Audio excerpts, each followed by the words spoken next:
Right. Welcome back to the debate. మనతో గంజాయి మీద జరుగుతున్న ఈ చర్చ, గంజాయి పైన జరుగుతున్న చర్చ, అలాగే ప్రభుత్వం దీనికి ఎంత ప్రయారిటీ ఇస్తోంది అంటే గంజాయి కోసం, గంజాయి నిర్మూలనకి, గంజాయి లేకుండా చేయడానికి ఎన్డీఏ ప్రభుత్వం, చంద్రబాబు నాయుడు గారి ప్రభుత్వం ఎంత ప్రయారిటీ ఇస్తోంది, ఎందుకు దీని మీద ఒక క్యాబినెట్ సబ్ కమిటీ వచ్చి రాగానే క్యాబినెట్ సబ్ కమిటీ ఫస్ట్ మీటింగ్లోనే వేయడం కానీ, ఇవన్నీ ఎందుకు చేస్తున్నారు, ఎంతగా ఆంధ్రప్రదేశ్ని ఈ గంజాయి అనేది భయపెడుతుంది, వణికిస్తోంది, ఇంత దారుణమైన రాష్ట్రంగా.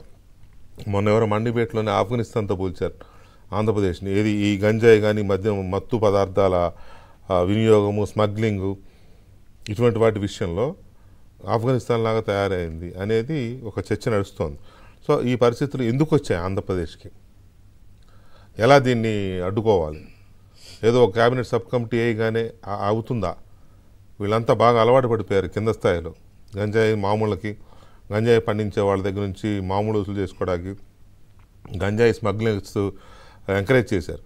ఇవాళ తెలంగాణలో కూడా గంజాయి వస్తుంది. ఎక్కడి నుంచి వస్తుందంటే ఏపీ నుంచి వస్తుంది, పర్టికులర్గా ఉత్తరాంధ్ర ప్రాంతం నుంచి వస్తుంది అనేది ఓపెన్ సీక్రెట్.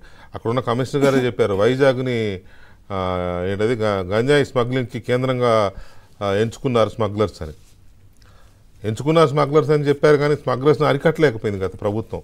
అరికట్టలేకపోవడం అనేది ఉద్దేశపూర్వకమా, చేతులెత్తేసారా?